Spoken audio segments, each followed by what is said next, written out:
تصرف کرو گے تو ہم تلوار سے اپنا حق تم سے چھینیں گے۔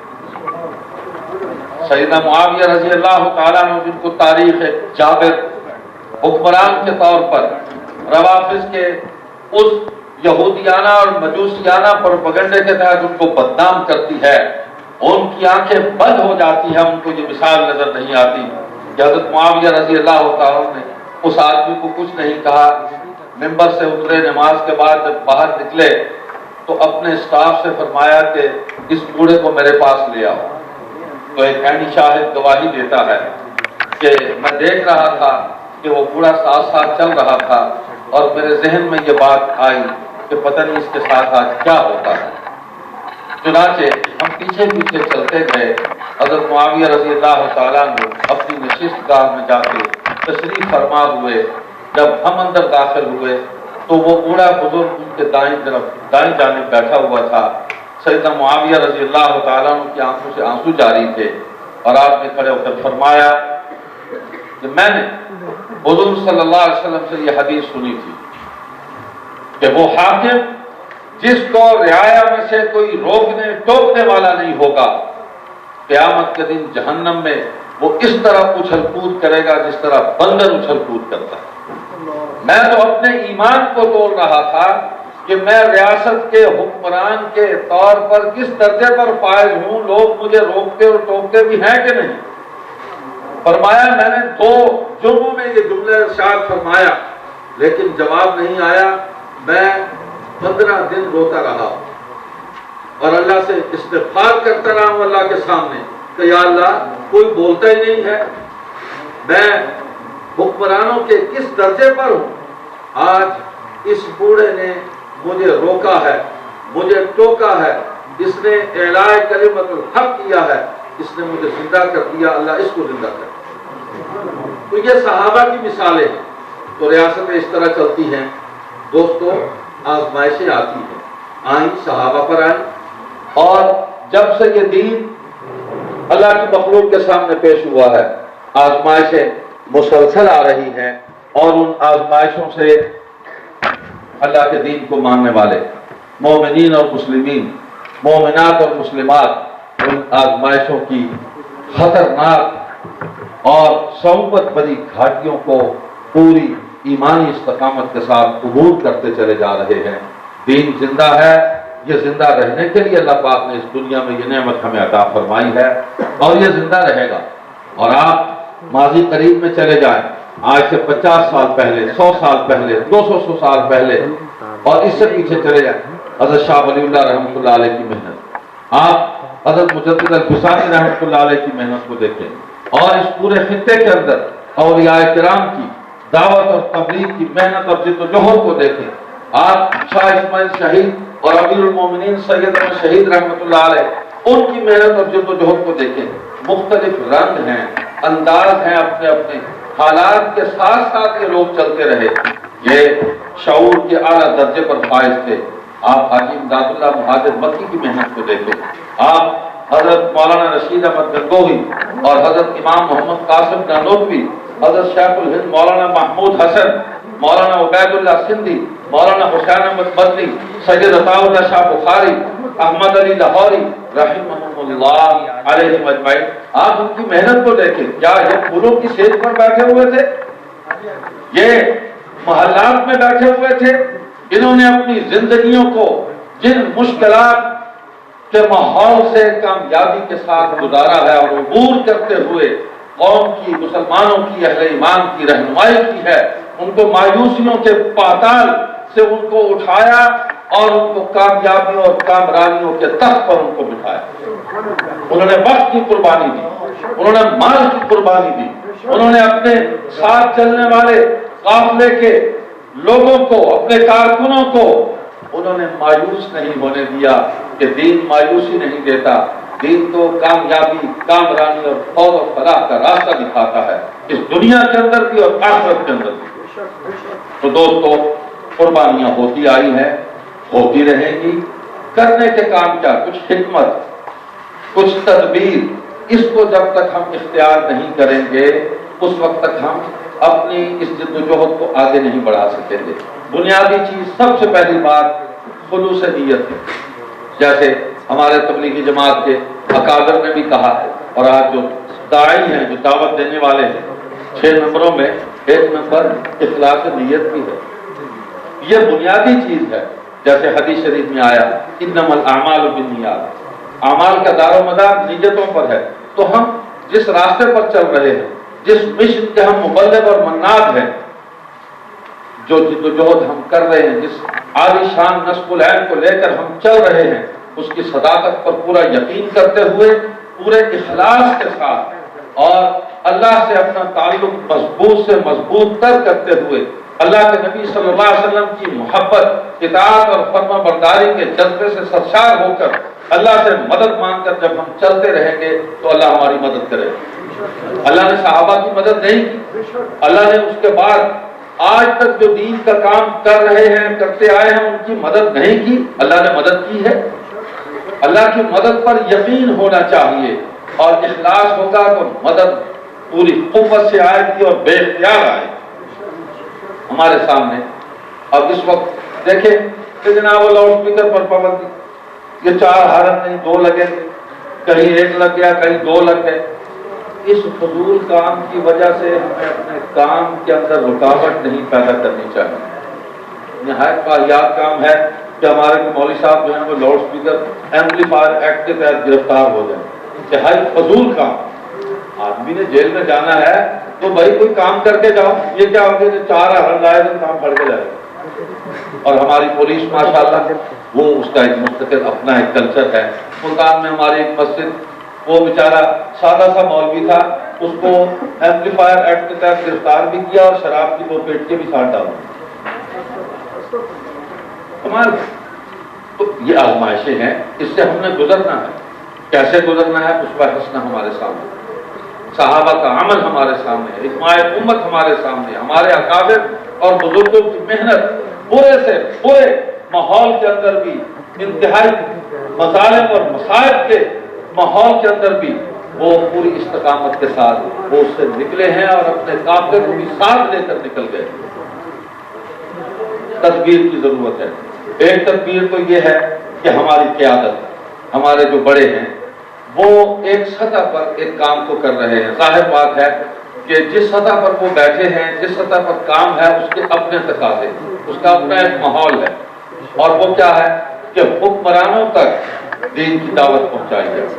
حکمرانوں کو ان سازشی گروہوں اور طبقات کی سازشوں، منصوبہ بندیوں سے باخبر ان کو کرتے رہیں، اور اگر وہ باخبر ہونے کے باوجود کبوتر کی طرح آنکھیں بند کر کے بیٹھے ہوئے ہیں تو کوشش کی جائے ان کے منہ پر چھینٹے مار کے ان کو جگایا جائے کہ یہ ہو رہا ہے، تو ہوش کرو، اگر یہ سب کچھ ہوتا رہا تو تم بھی نہیں ہو۔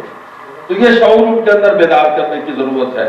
مسلمان ہر جگہ موجود ہے، ایسا نہیں ہے کہ حکمران کو کافر ہیں، کلمہ پڑھنے والے ہیں، عمل کمزور ہے، یقین کمزور ہے، تو ان کو تھوڑا سا کرنٹ لگانے کی ضرورت ہے کہ ان کا دل جو ہے وہ چلنے لگ جائے، اور ان کے جسم کے اندر ایک حرکت اور قوت پیدا ہو جائے، اور وہ ایمان کی چنگاری جو دل کی راکھ کے اندر چھپی ہوئی ہے، اس راکھ کو تھوڑا سا ہلانے کی ضرورت ہے، وہ چنگاری نکلے گی اور شعلہ بن جائے گی۔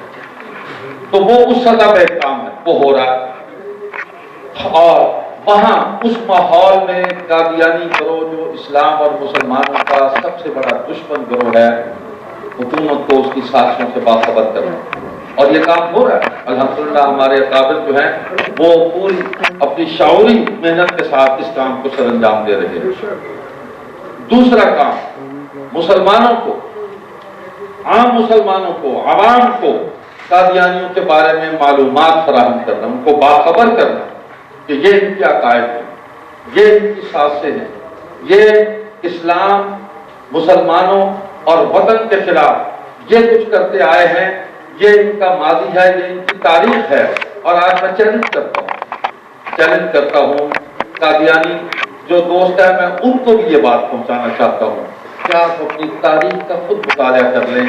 آپ کی تاریخ کے اندر کوئی ایک واقعہ ایسا نہیں ہے کہ اس سے کوئی عمل ایک ایسا نہیں ہے کہ جس سے اسلام اور مسلمانوں کو کوئی نفع پہنچا ہو۔ کوئی ایک واقعہ ایک عمل لے کر آ جائے.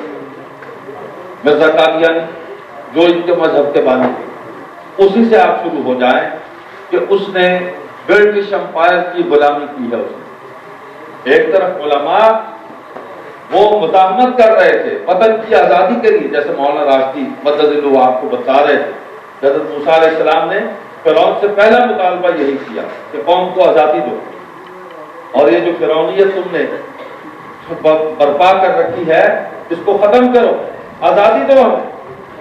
ایک طرف علماء انبیاء کی سنت ادا کرتے ہوئے آزادی کا مطالبہ کر رہے ہیں، ہمیں اپنے دین پر عمل کرنے کی آزادی ہونی چاہیے، دین کی دعوت کی آزادی ہونی چاہیے. دوسری طرف مرزا قادیانی اور ان کے پیروکار وہ ان علماء کی مخبریاں کر رہے تھے، وہ ان علماء کی اس جدوجہد اور محنت کو سبوتاژ کرنے کی سازشیں کر رہے تھے. وہ ہر اعتبار سے مسلمانوں کو نقصان پہنچانے کی کوشش کر رہے تھے. تفصیلات میں جانے کا وقت نہیں ہے. آپ سر لٹل گریفن کی کتاب چیف آف پنجاب اس کو پڑھ لیں، جہاں چھپ گئی ہے. اس کا انگلش ورژن بھی چھپ گیا ہے، اس کا اردو ترجمہ بھی چھپ گیا ہے، آپ اس کو پڑھ لیں.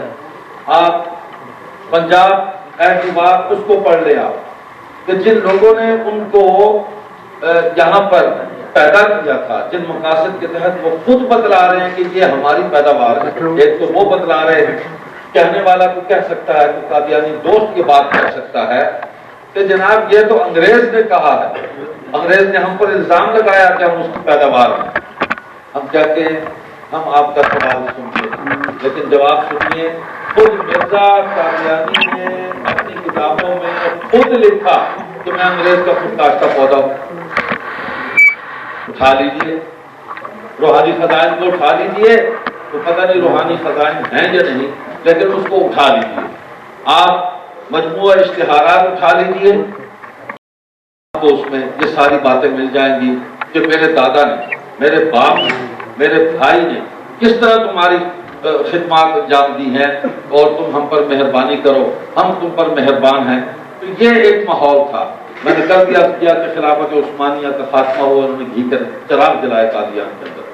یہ مسلمانوں کا نقصان ہوا، ملت اسلامیہ کا نقصان ہوا. اس پر جو خوشی مناتا ہے وہ کیسے مسلمانوں کا دوست ہو سکتا ہے؟ اور علامہ اقبال مرحوم نے اس وقت بر وقت اور سچ کہا تھا کہ قادیانی اسلام اور وطن دونوں کے غدار ہیں، دونوں کے دشمن.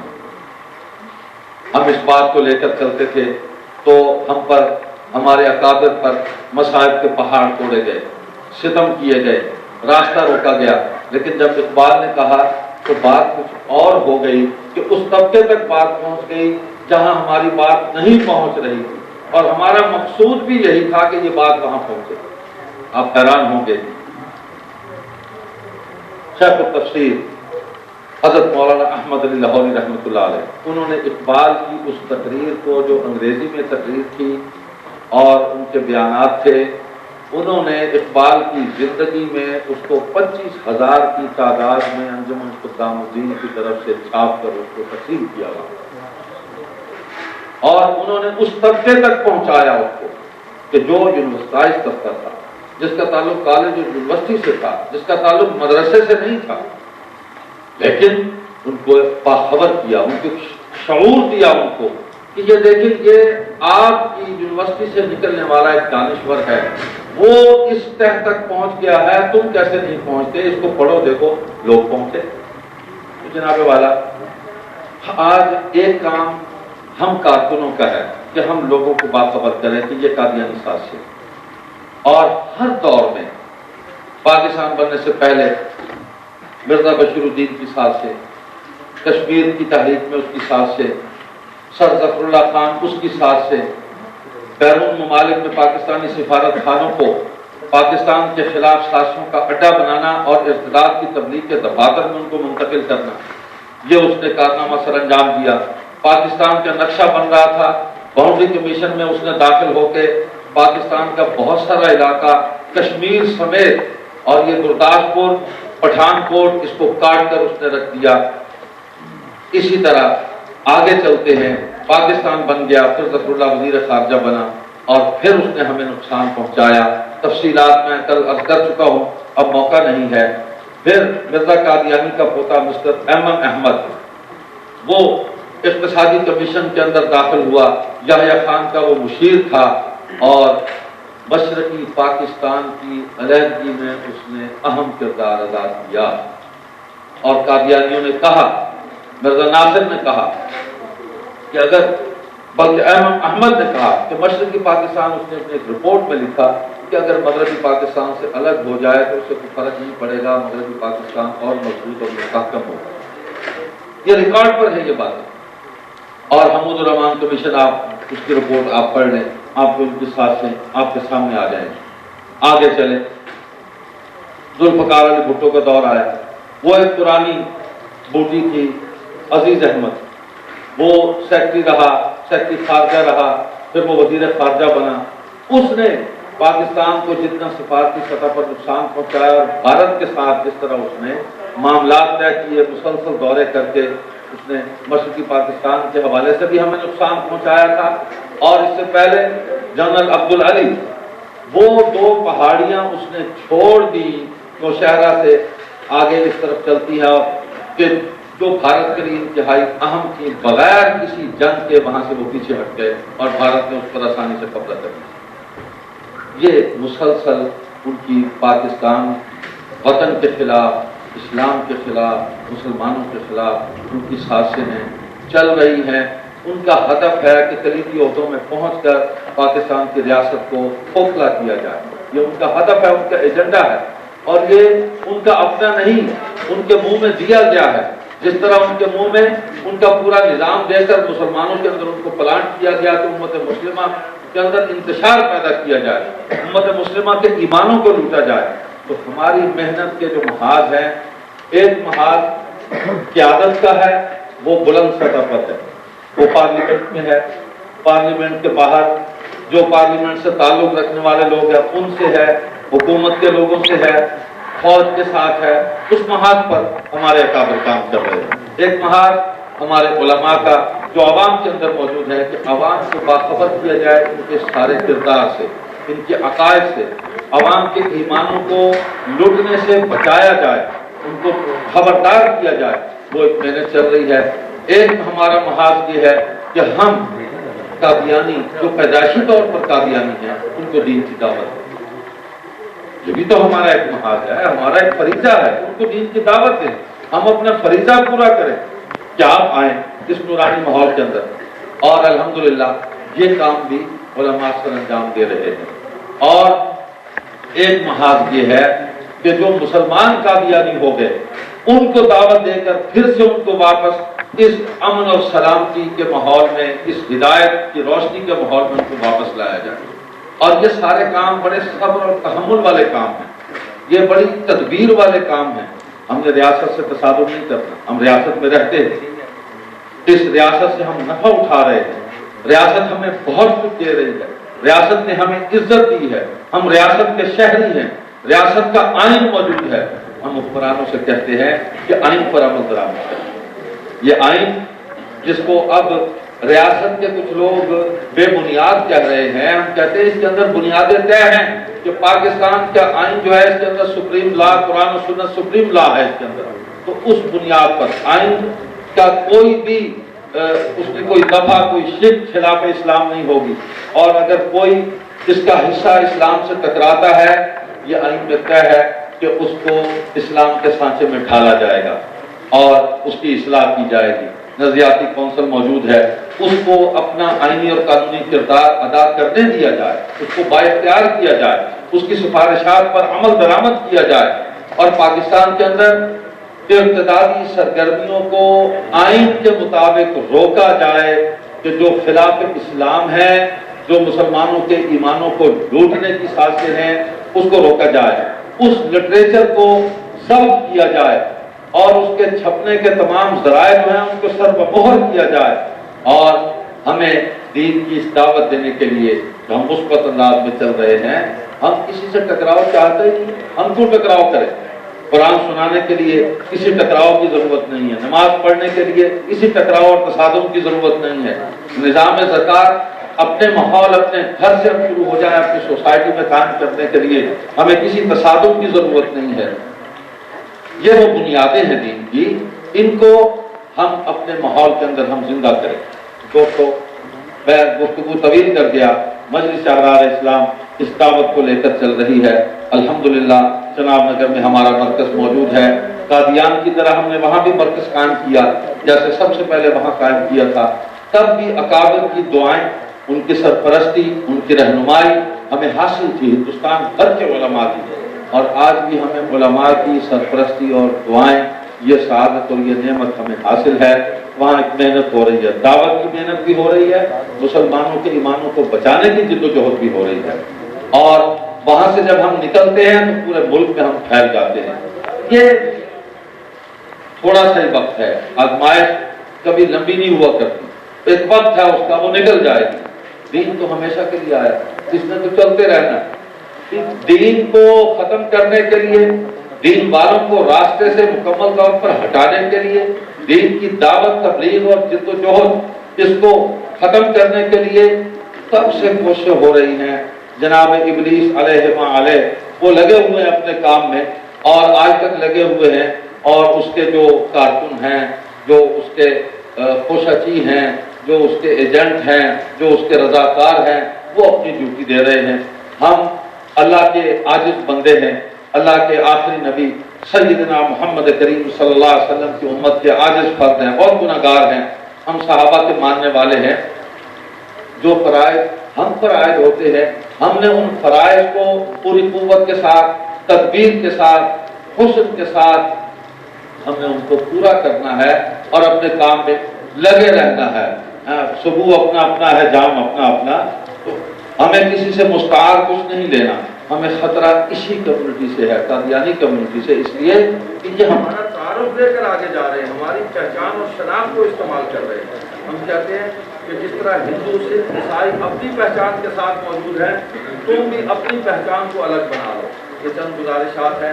مجلس احرار اسلام کی یہ دعوت انشاءاللہ یہ چلتی رہے گی، اور اس دعوت کے پیچھے 10,000 شہداء ختم نبوت کا مقدس خون ہے، اس کے پیچھے ہمارے تمام اکابر کی محنت، جد و جہد اور ان کا صبر، ان کے استقامت اور ان کی جد و جہد اس کے پیچھے ہے، ان کا اخلاص اس کے پیچھے ہے۔ یہ جد و جہد کبھی ناکام نہیں ہو سکتی۔ ہمیں اللہ کی ذات پر بھی یقین ہے اور اپنے بزرگوں کے اخلاص پر بھی یقین ہے۔ ہم اپنے اسلاف کے راستے پر ہیں اور ہمیں اپنے اسلاف کے حق ہونے پر بھی فخر ہے۔ اللہ سبحانہ و تعالیٰ ان مدارس کو بھی قائم اور آباد رکھیں گے، ان کا کچھ نہیں بگڑتا۔ آج دوستوں سے گفتگو ہو رہی تھی، کچھ شغل ہو رہا تھا، میں نے کہا بند کر دیں مدارس تو زیادہ اچھا ہے۔ پاکستان کے سارے مدارس کو ہماری حکومت جو ہے وہ 21ویں ترمیم کے تحت ان کو سر و مہر کر دے، وہ اپنی خوشی پوری کر لے، ان کو بند کر دے، ہماری کتابیں اٹھا کر لے جائے۔ جو کام غیر مسلم ریاستوں میں ہو رہا ہے وہ ایک مسلم ریاست کے اندر یہ کر کے اپنے دل کی ساری خواہشات کو پورا کر لیں۔ میرا پھر یقین ہے کہ دین کا کام اس سے زیادہ طاقت کے ساتھ ہوگا، اور گھر گھر میں مدرسہ کھل جائے گا، گھر کے ہر ایک کمرے میں مدرسہ کھل جائے گا، ہمارے دلوں میں مدرسے کھل جائیں گے۔ کون ہے جو قرآن کی آواز کو روک سکتا ہے؟ کون ہے جو حدیث کی آواز کو روک سکتا ہے؟ اللہ پاک نے تو قرآن کریم میں فرما دیا، اعوذ باللہ من الشیطان الرجیم یریدون لیطفئوا نور اللہ بافواہہم واللہ متم نورہ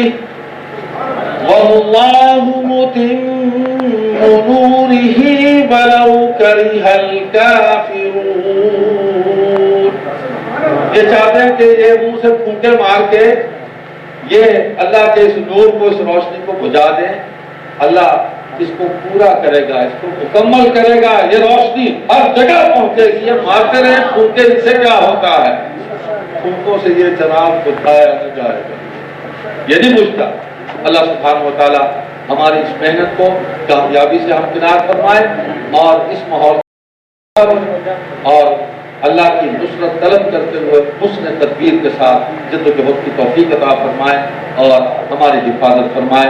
سبحانک اللہم و بحمدک نشہد ان لا الہ الا انت نستغفرک و نتوب الیک. اب آپ کے سامنے قائد حضرات ابن امیر شریعت حضرت پیر جی سید عطا محمد بخاری مدظ اللہ خطاب فرماتے ہیں. الحمدللہ الذی لم يتخذ ولدا ولم يكن له شریک فی الملک ولم يكن له ولي من الذل فكبره تكبيرا سبحانه وتعالى عما يقولون علوا كبيرا. ونشهد أن لا إله إلا الله وحده لا شريك له. ونشهد أن سيدنا وسندنا وحبيبنا وشفيعنا وهادينا ومولانا وملجأنا وقائدنا الأعظم مولانا وملجأنا وقائدنا الأعظم والنبي الأكرم والرسول الأفضل محمدا عبده ورسوله لا نبي بعده ولا رسول بعده ولا معصوم بعده ولا إمام بعده ولا أمة بعد أمته وسيد الخلائق والبشر صلى الله تبارك وتعالى عليه وعلى آله وأزواجه أصحابه وأتباعه وبارك وسلم تسليما كثيرا كثيرا.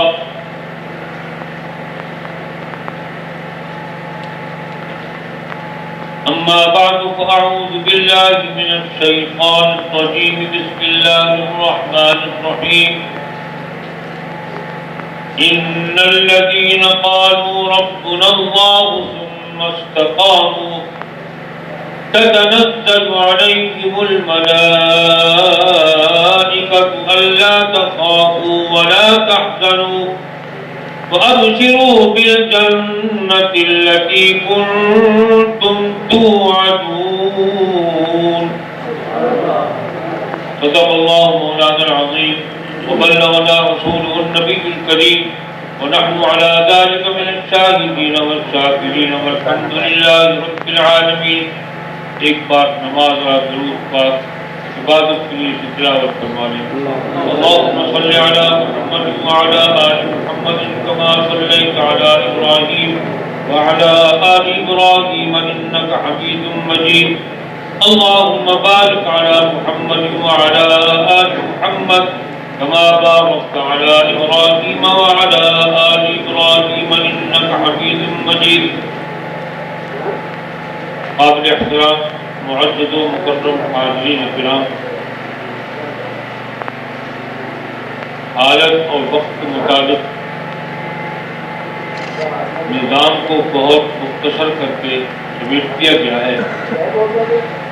میں تو آپ حضرات کی دعائیں لینے کے لیے حاضر ہو گیا ہوں. سید فقیر شاہ صاحب نے بہت وقت گفتگو فرما لی ہے. بقیہ حضرات بھی اپنے اپنے طور پر بہت سی باتیں فرما گئے ہیں. اللہ سب کو جزائے خیر عطا فرمائے. آپ حضرات محبت و خلوص کے ساتھ تشریف لائے ہیں. یہ اس بات کا ضابطہ ثبوت ہے آپ کو اللہ، اس کے رسول صلی اللہ علیہ وسلم، اللہ کے دین سے کامل محبت ہے. کسی دنیاوی مقصد کے لیے تو آپ یہاں جمع نہیں ہوئے، اپنے آرام کو اس کام کے لیے چھوڑا. صرف اللہ کی رضا اور دین کے لیے وہ مسئلہ ختم نبوت کے ساتھ وفاداری کے لیے آپ تشریف لائے ہیں. اللہ ہم سب کو وفادار بنا. بس دو تین باتیں ذہن میں آئی ہیں اور کر دیتا ہوں کہ دعا. سب سے پہلی بات یہ ہے کہ ہمیں ریاست کا وفادار بننے کا حکم دیا اور وطن کے ساتھ محبت ایمان کا حصہ ہے. میرے بزرگ خاطی مولانا محمد نبی صاحب تشریف فرمائے ان سے درخواست کروں گا کوئی بات ایسی ویسی مجھے نکل جائے تو کوئی اصلاح کریں۔ وطن کی محبت ایمان کا حصہ ہے۔ ہم یہ دعویٰ کرتے ہیں کہ مسلمان نے کبھی بھی وطن کے ساتھ غداری نہیں، جہاں کہیں بھی مسلمان بستا ہے وطن کا غدار نہیں۔ وطن کے غدار وہی لوگ ہیں جو اللہ کے نظام کو نہیں مانتے، اللہ کے نظام کو نہ ماننے والے کو اللہ کا غدار ہے۔ جو اللہ کا غدار ہے اس کے نبی کا بھی غدار ہے، اس کے دین کا بھی غدار ہے۔ وہ اللہ کا بے وفا ہے، نبی کا بے وفا ہے، دین کا بے وفا ہے۔ جو آیت کریمہ میں نے تلاوت کی ہے اس کا مفہوم یہی ہے، جب تم نے اللہ کو اپنا رب مان لیا تو اس پر قائم ہو۔ ایک حدیث میں آتا ہے ایک صحابی حاضر خدمت ہوئے، یا رسول اللہ ایسی کو نصیحت فرما دیں جس کے بعد کسی کو نصیحت پوچھنے کی ضرورت نہ رہے۔ آپ نے فرمایا قل آمنت باللہ ثم استقم، کہہ دے میں اللہ پر ایمان لے آؤں، اس پر کھڑا ہو رہا۔ ہمیں نبی کریم علیہ السلام نے اللہ پر ایمان کی دعوت دی ہے، اور یہ دعوت وقتی نہیں تھی، قیامت تک کے لیے۔ آپ کی نبوت کا دائرہ بھی قیامت تک کا ہے، اور جو دین آپ کے آپ لے کے آئے اس کا دائرہ بھی قیامت تک ہے، اور وہ نظام جو آپ لے کے آئے وہ نظام آپ کا بنایا ہوا نہیں، اللہ کا بنایا ہوا نظام لے کے آئے۔ نظام اللہ نے بنایا، چلوایا اپنے محبوب سے، اور ساتھ مدد کی۔ اور بجی کا شعر ہے، فرماتے ہیں سی پارے کلام الہی خدا گواہ،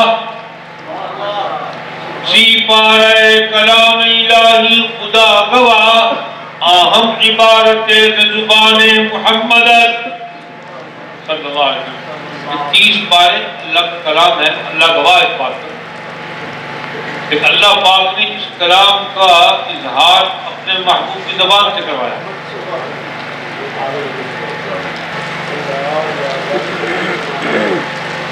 اب تجزیہ آپ کریں کہ اللہ اور اس کے رسول کا وفادار کون ہے؟ اللہ کے نظام کو ماننے والا یا اللہ کے نظام کو چھوڑنے والا؟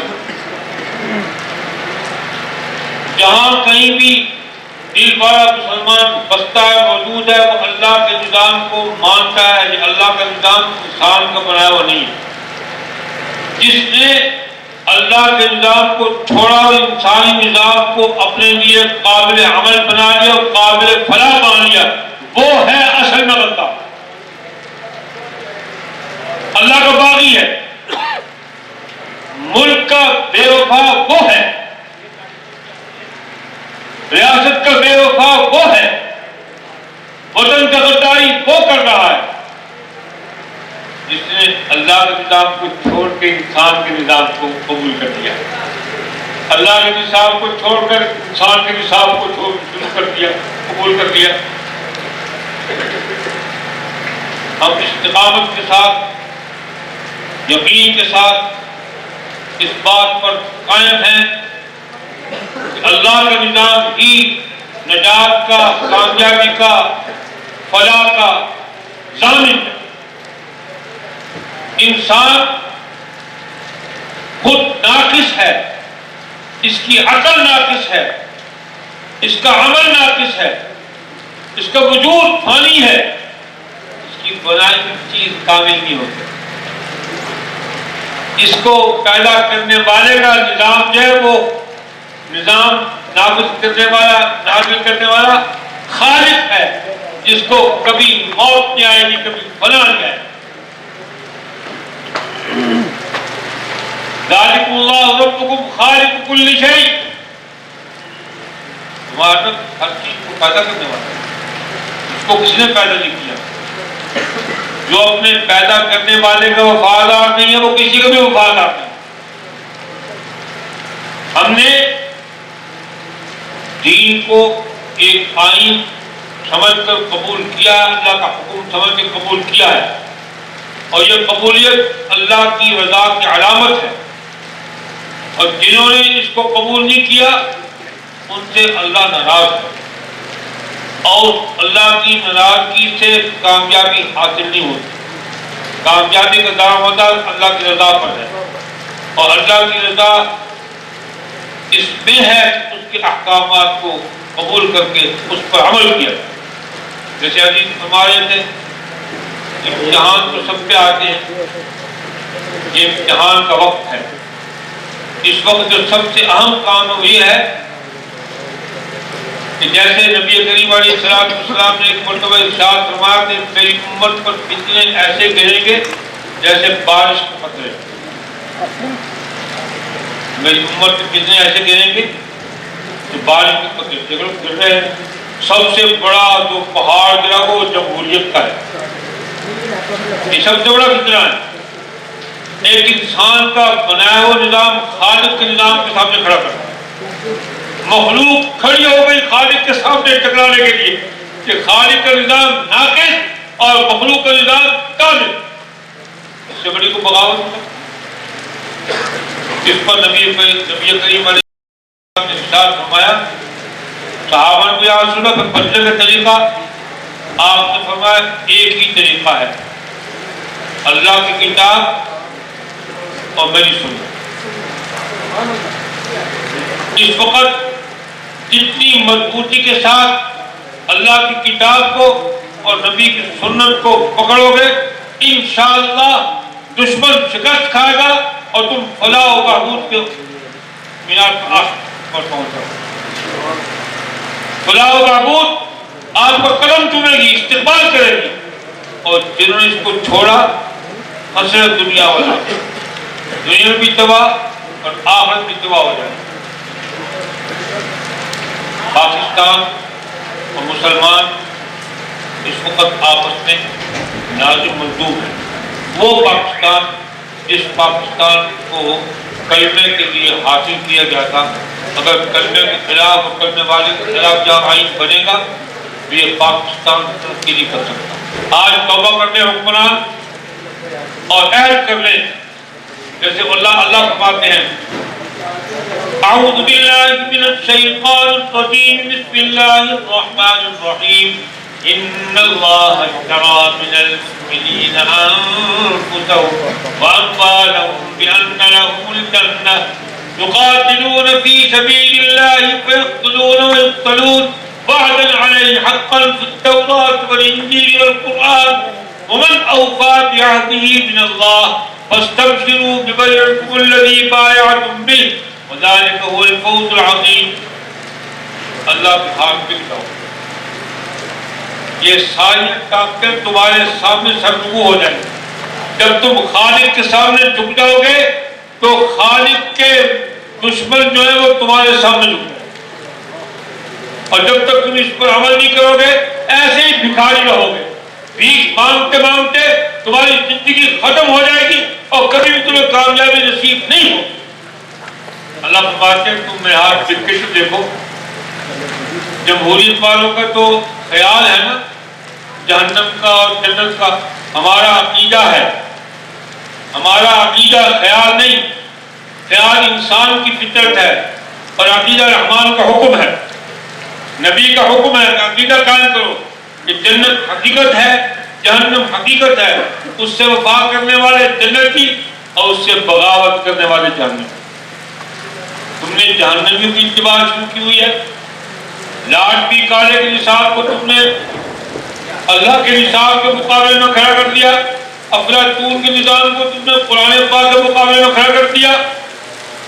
اللہ فرماتے ہیں کہ جو میرے نظام کو نافذ نہیں کرتا وہ کافر ہے، جو میرے نظام کو نافذ نہیں کرتا وہ فاسق ہے، جو میرے نظام کو نافذ نہیں کرتا وہ ظالم ہے۔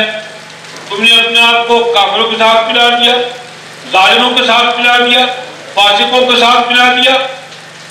اللہ فرماتے ہیں میرے نظام کو نافذ کرو تم کامیاب ہو جاؤ۔ کامیابی کا راز اللہ کا نظام ہے، انسان کا نظام نہیں ہے۔ اور اللہ کے نظام میں سب سے بنیادی ذات جو ہے وہ نبی کریم علیہ السلام کی ذات۔ آپ کی ذات کا تحفظ، آپ کے منصب کا تحفظ ہمارا فرض ہے۔ اور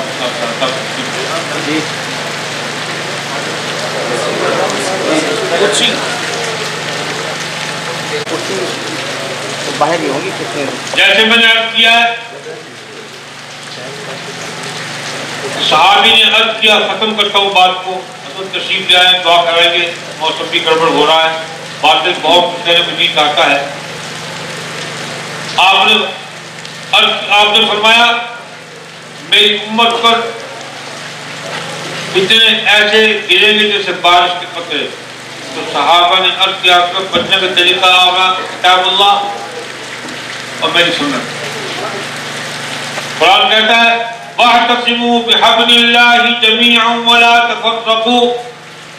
علامہ شبیر احمد صاحب عثمانی رحمۃ اللہ لکھتے ہیں وَاعْتَصِمُوا بِحَبْلِ اللَّهِ جَمِيعًا وَلَا تَفَرَّقُوا، اللہ کی رسی کو مضبوطی سے پکڑو۔ ہمارا رسی کیا ہے؟ اللہ کی کتاب، اس کا ایک سرا اللہ کے پاس ہے، دوسرا سرا زمین پر ہے۔ زمین پر کیا اللہ کا نظام؟ جب اس کو مضبوطی سے پکڑ لو گے تو کامیابی تمہارے قدم کی۔ اور اس رسی کو پکڑنے کے لیے سب سے پہلے حضور علیہ السلام کے منصب کا تحفظ فرض عین ہے۔ جو بھی آپ کے منصب پر ڈاکر ڈالے وہ اللہ کا بھی دشمن، مسلمانوں کا بھی دشمن، وطن کا بھی دشمن۔ اب ہمیں تلاش کرنا ہے کہ اللہ کے احکامات کا مخالف کون ہے، موافق کون ہے، حفاظت کرنے والا کون ہے اور دشمن کون ہے۔ تجزیہ تم کرو، بات سامنے آ جائے گی۔ اللہ جل شانہ ہم سب کو مسئلہ خط تنور، مسئلہ توحید اور مسئلہ ریاست پر قائم رہنے کی توفیق عطا فرمائے۔ اسی جدوجہد میں ہم لگے رہیں، ہمارا انجام ہو جائے اور ہم نبی علیہ السلام کی شفاعت کے مستحق بن جائیں اور شہداء کے ساتھ شرمندگی کے سامنے پیش ہونے نہ پڑے، سرخرو ہو کے شہداء خط تنور کے سامنے پہنچ جائیں۔ اللہ پاک ہم سب کا حامی ناصر ہو۔ والسلام علیکم ورحمۃ اللہ وبرکاتہ۔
اللهم صل على سيدنا محمد وعلى آل سيدنا محمد صلاة تنجينا بها من جميع الأحوال والآفات وتقضي لنا بها جميع الحاجات وتطهرنا بها من جميع السيئات وترفعنا بها أعلى الدرجات وتبلغنا بها أقصى الغايات من جميع الخيرات في الحياة وبعد الممات إنك على كل شيء قدير إنك على كل شيء قدير إنك على كل شيء قدير اللهم أحسن عاقبتنا في الأمور كلها وأجرنا من الدنيا وعذاب الآخرة اللهم اصلح في ديننا وأصلح شتائنا وبارك في رزقنا سبحان ربك رب العزة عما يصفون وسلام على المرسلين والحمد لله رب العالمين آمين برحمتك يا رب جزاکم اللہ تعالی